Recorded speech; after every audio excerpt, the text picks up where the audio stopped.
Welcome to this live video feed. Thank you so much for being here. This is an interesting topic I've been thinking of. I've just finished doing some training here in Indonesia. I just arrived today, and very fortunate to have like a fairly long pool here where I am, where I'm doing some work for the week, for a couple of weeks actually. And haven't been swimming a lot lately, but I do really enjoy it, even though I'm not super proficient at it. It gives me an opportunity to really focus on breath, connecting to self, connecting to the physicality whilst moving, being in a very different environment, allowing myself or having to really focus deeply, so mental strength and mental focus and mental agility to be able to breathe comfortably while swimming. So really beautiful area where I am. So there's an open field over there. I may as well just show you because it's fairly open. So yeah, it is, Mark. Thank you so much. It's one of the best facilities in Bali. It's amazing. One of the best villas in Bali. And I've just come here to set up just prior to starting a week-long immersion experience that I'll be running with a friend of mine for a wonderful company, Chosen Experiences. So besides that though, back to the training, it gives me a deep opportunity to think and feel, and especially when I'm doing steady state work or continuous work or just volume building, where I'm just swimming and then jumping out and doing some form of calisthenics, some crawling, some animal flow, and it's just all about being in flow, all about movement, and that it becomes a very, very powerful opportunity to go deep within self and begin to really think about what's important in life and really begin to think about what matters in life. And as I've got this amazing immersive journey coming up in a month's time, on March the 14th, it's a men's immersive journey, a 3-month journey called Reclaim Your Kingdom, and the link's in the title.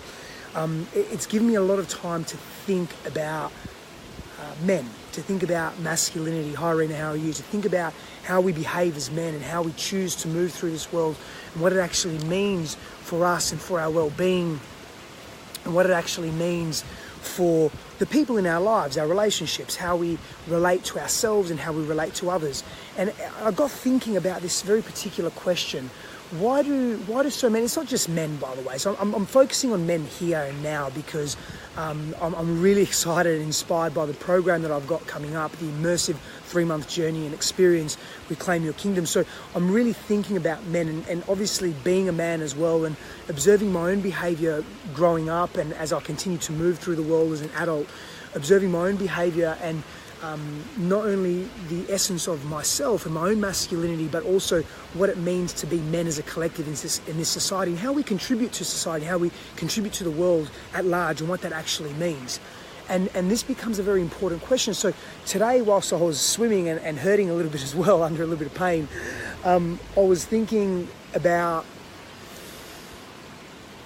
why do we give up? Hey Milad, how are you, brother? Hoping you're well too. I'm tired. I haven't had much sleep last night and just finished about an hour and a half, 2 hours of training, but I'm rested now for today, so I'm happy. And I hope you trained hard too, brother. I hope you put it in this today. I'll give you a chat later, yeah? We'll talk later. But why do men give up what they value most, in particularly intimate relationship? And I really wanted to speak from my own experiences, and not only speak from my own experiences, but also from my observations, and of course the in-depth research that I've done. When I say in-depth, as far as deep as I have gone thus far. But why do we give up what we actually value most? And we sort of, when we boil life down, we are either repelled in life or we either attracted in life. And if we're repelled, it's generally because we're repelling, or we are being repelled because we fear something. There is substance in the fear that we are feeling, that we are experiencing. Sometimes it's unconscious, sometimes it's very obvious and conscious. And when it is unconscious, it is driving our behavior and we do not know why. And we immerse ourselves in the unfamiliar, and the unfamiliar is unsafe, so we retract and we repel. So we pull back on life and we repel, we push away what we value most. And we don't even know why, but we become so stubborn as men. And it's a natural collective construct almost to be stubborn as men, to be tough and to be strong. And if we make a decision, that's it, it's final. And whilst it is valuable to be discerning, and it is valuable to make a decision and have honor in that decision and be mindful of that decision, really be introspective before we make the decision, we react too much as men. And there's a fine line there between being an empowered... There we are, we're back on. There's a fine line between being... I was just going to play the waiting game when that happens, the internet drops out.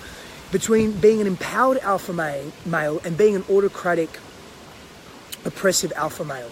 And there is a fine line because we often get confused. So why do we make these decisions to let go and to release what we really value most, when in fact it's not something that we want to do? We're not really conscious of it. We're coming from a place of fear. Now, when we release something from our lives, when we choose not to have a particular experience or set of experiences or a particular relationship, or bring a very specific set of experiences into our lives because we realize that it does not serve us and we are not serving that experience or that person or that relationship or that dynamic, that becomes very different. That becomes a conscious, empowered, authentic, mature choice to remove something from our lives or to remove ourselves from a particular experience or circumstances that doesn't serve us. But what I'm speaking to specifically is why men are so fucking stubborn and why men release what they value most. They release what they love. And in my life, I really want to reflect on my life because they're personal experiences and I can speak to them. And I don't wish to speak, of course, for everybody. And when I do speak, I'm generalizing for the greater collective essence and ethos of how we move through the world as men, so culturally, socially, collectively, relationally, etc. In particular in the Western dynamic, we come from fear. We're either scared to commit to this experience, or we are scared to show up fully to this experience, or we are scared of losing our freedom in this experience, whether it be, and I'm referring to intimate relationship and romantic relationship, absolutely, but I'm also referring just to committing to a way of being, committing to the unknown. You know, as men, we put on a very powerful facade, a very convincing facade that we are strong, that we are physically adept, and we are, and that we're emotionally adept and mentally adept. But for the most part, we don't do the work. And what I mean by doing the work is we don't go deep, we don't delve into the shadow self. We don't look at who we are, we don't look at who we've been, and we don't really look at where we are going. And you know, in our early 20s, and of course, again, I'll speak for myself, in our early 20s, we're lost. Like, you know, really, realistically, I'm 35 now, and it wasn't, and it pains me to admit this. So this is the ego self coming out. This is the Steph, you should know better self. You should have done better self. This is that hard self. This is the old patterning and conditioning coming out. But it's like, it pains me to say this, but I really didn't gain clarity in my life until the last 3 or 4 years. Like, and that's the harsh. Not harsh, but that's the reality, that's the truth. And you know, for most men in their 20s and even in their early 30s, especially in this modern day, in this fast-paced, globalized, connected, high expectation life that we live in, many of us, we don't begin to mature, we don't begin to become men until we are in our 30s. We do not begin to become men and to become really astute around ourselves and our surroundings, what we want, and actually have clarity. Remember what I've said so many times, clarity is king. And we miss out on that king energy in our 20s. We are disorientated, we're moving around through life, basically just trying to and you know, pardon the language here, basically just trying to fuck whatever we can. And so many men are like this. And perhaps women are as well. Perhaps all of us in our 20s, or the majority of us in our 20s, follow this route and maybe it's a byproduct of being lost. Hi Annette, how are you? Maybe it's a byproduct of not being connected to self. Maybe it's a byproduct of not understanding self, not knowing self. Maybe it's a byproduct of simply just exploring our options in life and what we actually value and what we want. But what I sort of argue here, not argue, but it is Annette, it's amazing here, by the way.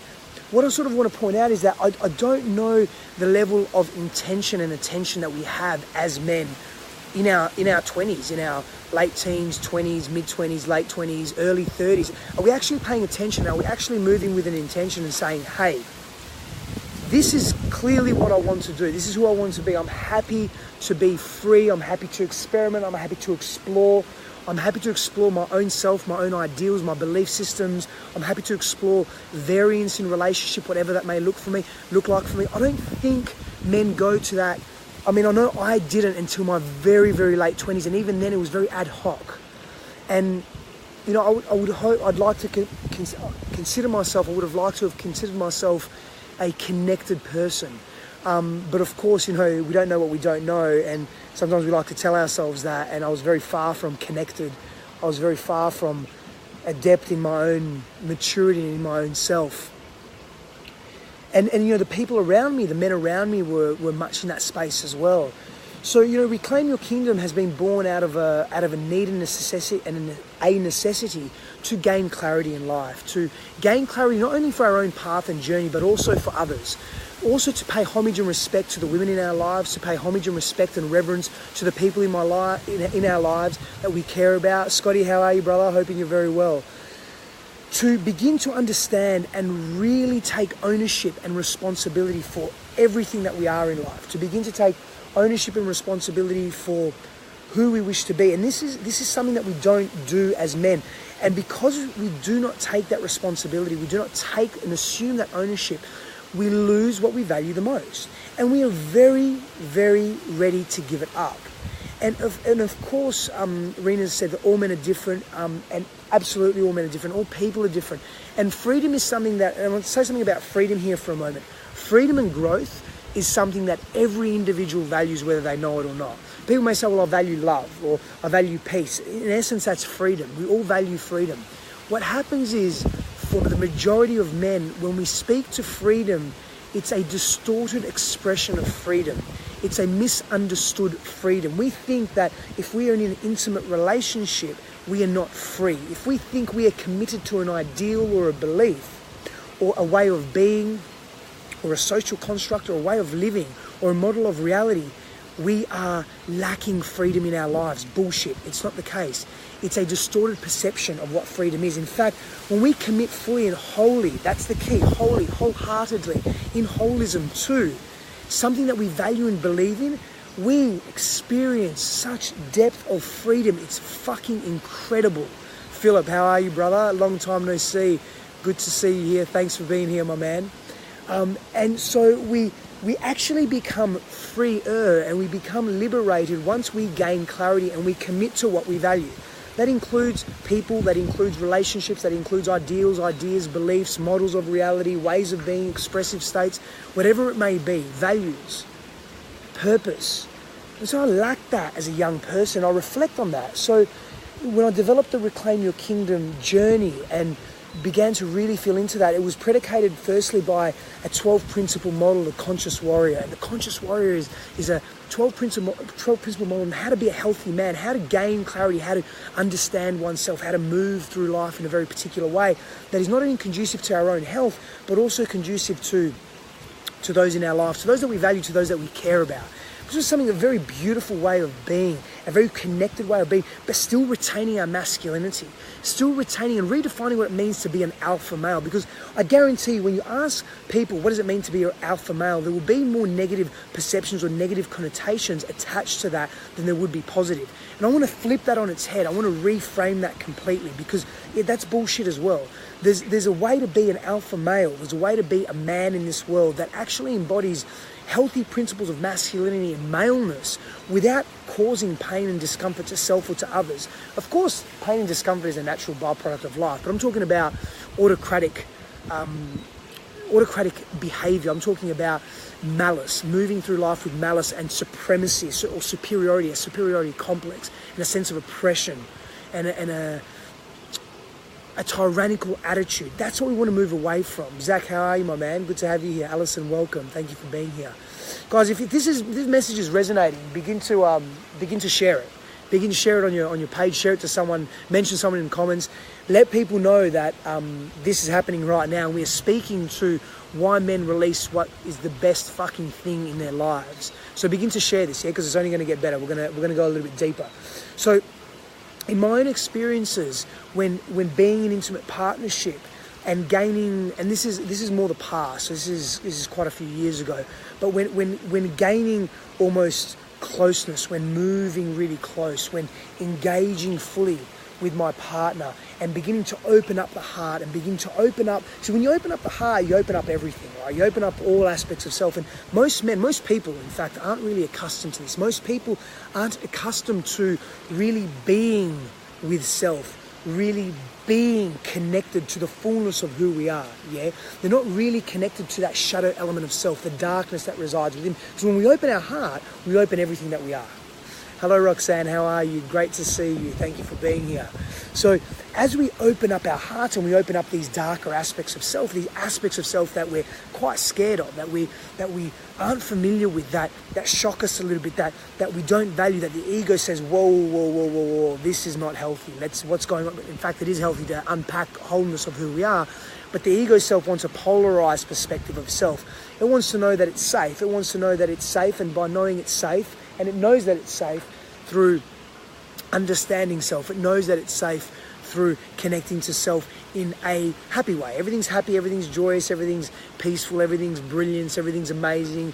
We are perfect, everything's perfection. It's an idealized, polarized view of the world. It doesn't exist, doesn't need to exist, in fact shouldn't exist. And if it doesn't exist, even better, because then we get a whole picture, a full picture of the world around us. Yeah, and that really changes the way we look at life as well, and the way we interact. So I was moving through life, getting close, gaining really depth of connection with my partners, and then pulling away because it was too close.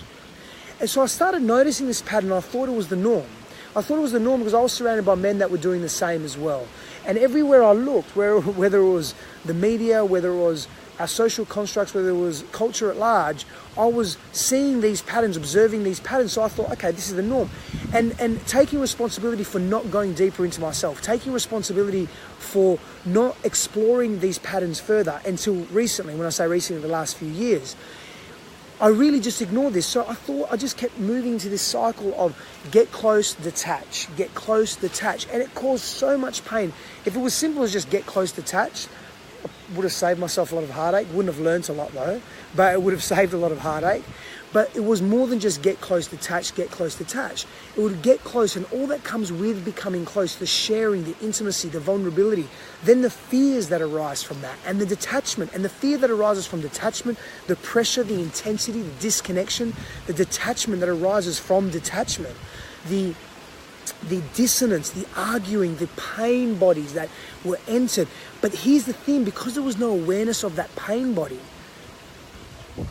there was no awareness of what was going on. There was no deep respect or even introspection for the process or the journey. There was no critical reflection. There was no deepened conversation. There was no exploration in order to unpack and release. So there was no shadow work being done. There was no trigger work being done. There was no real observations of patterns. And I couldn't make those observations because I was choosing not to, because I was moving away from the pain. And I'd always considered myself someone that could really go deep into pain. And I could, in certain areas of life. Physical pain, sure. Go deep, go deep, go deep. And again, it wasn't until recently, the last few years, that I was able to go really deep in emotional and spiritual and psychological pain and physical pain combined. I'm not saying we all have to go through these pains in order to grow. Although, it's just when we look at society, that's how we, and history shows this, but also currently that's how we learn the most. That's how we are able to gain wisdom and traction in our own lives, by learning deeply through pain. But it's not the only way to learn. We can learn existentially, we can learn through our own experiences, so through that pain, but we can learn from others. We can ask questions, we can query, we can be deeply connected. We can ask and we can learn, and we can observe others and learn from others' mistakes, or we can learn from others' experiences. I wasn't doing that. So I began to think about men. I began to think about, again, that question, why do we let go of what we value so much? Why do we give up so easy? And we're not actually giving up easily. We're just so fucking scared. We're stuck in fear so much that we put this facade on that we're not stuck in fear, that we're not fearful, that we're just stubborn, or we're just aggressive, or that we are just so hyper-focused, or that what we say goes and we're the boss and we're in charge and we're dominant. That no one sees the fear that is masked by all these faces, all these masks, these different masks that we have on. The women in our lives don't see this.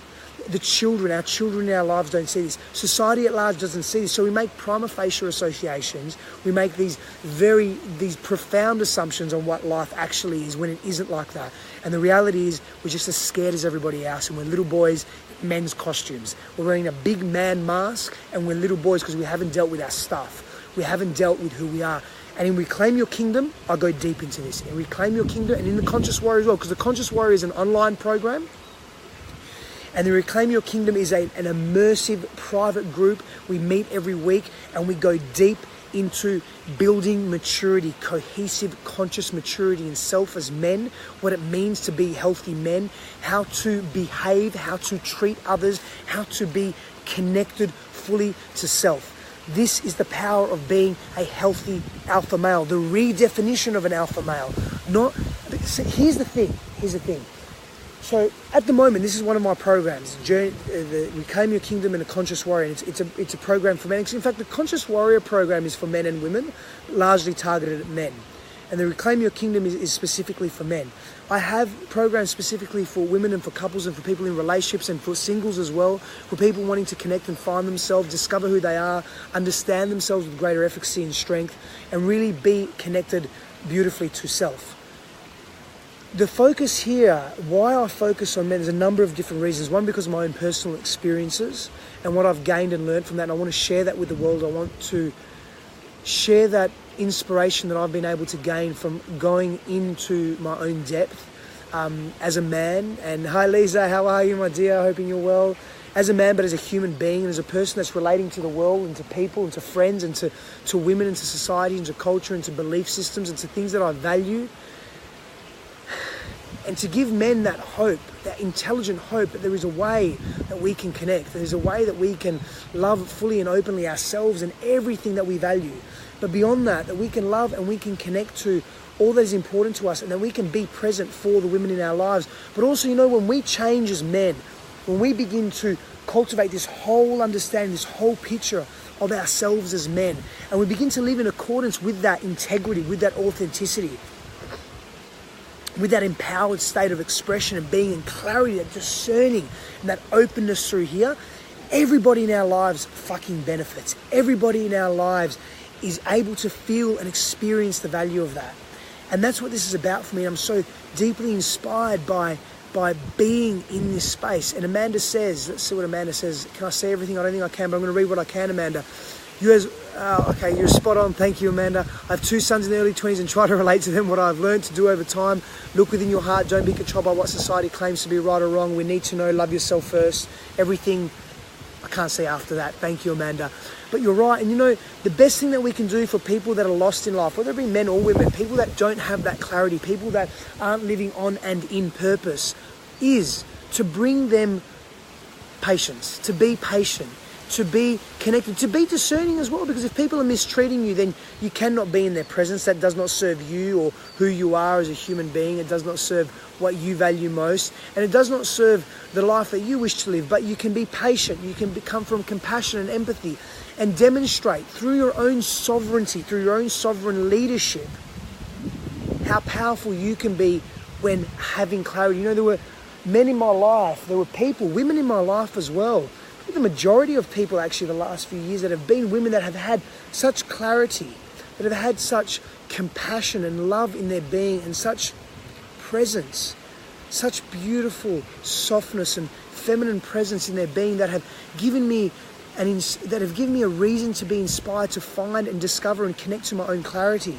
And as I've begun to connect to my own clarity, the wonder and the wisdom that has occurred and transpired from that it's been revolutionary for me. It's been so deeply revealing. I can't explain to you, mate. And that's why I've created this journey. And I want to share that with men. I want to help not only men connect to their clarity, but I know by helping men, we will be serving our greater society and our communities at large. We'll be serving conscious relationships. And by the way, that's the name of my other program for all, is conscious relating. And we will serve that, and we will serve it. And when we are serving relationships, we are serving our communities and society. You know, there's a beautiful man, Dr. Harville Hendricks, and he said that, you know, when we serve relationships, when we create healthy relationships in the home, because that's where it begins, we create a healthy society. And I believe that, and I align with that, and I value that so completely and deeply. So honouring self and honouring clarity within self and our own journey, and moving through life with intention and a very specific attention to who we are, will bring about clarity and will bring about freedom, true, authentic freedom, liberation within ourselves. And that is powerful. And freedom isn't defined by not being attached, or, well, actually it is, sorry, by not having commitments or not being committed or being in a relationship. Freedom is defined by a state of mind, by a state of being. Freedom is defined by being non-attached. Freedom is defined by being committed and immersing fully into the mystery, into the unknown, into the fullness of who we are, into the wholeness of who we are, into the holism of self. That is freedom. And being comfortable with that and remaining with that, because that's fucking powerful. Men, women, that is fucking powerful. Everybody. That is every human being. That is so powerful. That is what is going to shift us as a collective, as a humanity, as individuals. That is what is going to give us perspective and context into our own lives. And that is what is going to free us from being in such perpetual and consistent chronic pain and fear. Because I was that person, and I choose not to be that person anymore. And I choose that when fear comes and enters my sphere of reality, and pain comes and enters my being and enters who I am, that I wish to address that, I wish to be with that, I wish to honour that and own that, so that I can move through it exactly as I need to, in the timing that I need to, with no pressure, with no expectation, with nothing, with no attachment, with freedom, with liberation. And that's what Reclaim Your Kingdom is about, and it's sharing that journey with men so that men can bring that into the world for everybody, for themselves primarily, of course, and for everybody, loving self and honouring self fully, and then being able to feel that and express that and experience that and give that to others and share that with others. And that is a huge and tremendous dream of mine. So I'm going to wrap up there, beautiful people. I'm going to say thank you so much for being here. Share this if it resonates. Please share this. Spread the word. Check out the link. Just check it out. It's interesting. There's a video. There's a heap of information. There's a lot of detail. Apply. If you're interested, men, apply. Women, if you know someone that is interested, a brother, an uncle, a father, a son, a partner, a friend, a colleague that may be interested, that may serve, just drop them the link. This community of men that we are building that commences in 1 month is going to be epic. We're going to share, we're going to support, we're going to grow, we're going to expand together, we're going to learn, we're going to teach each other. So many people from so many diverse cultural backgrounds. It's going to be amazing. Thank you so much for being here again. I'll do another live feed whenever I can, of course. I will leave you with this. Connect to everything that you are. Connect to your fear, connect to your pain, connect to your joy, connect to your bliss. Connect to what you love and what you value. Connect to being you. Thank you so much for being here, and be in gratitude for your life. Be in appreciation for your life, no matter where you are. And when those moments continue to come and you feel that gratitude and you feel that love and you feel that being, that's living, that's life. And that's when context and perspective comes into play. And that's when we are able to redefine our reality and our parameters of how we live. And we expand our boundaries of what is real and what is not. Yeah, and we actually increase our boundaries of what we will have in our lives and what we will not.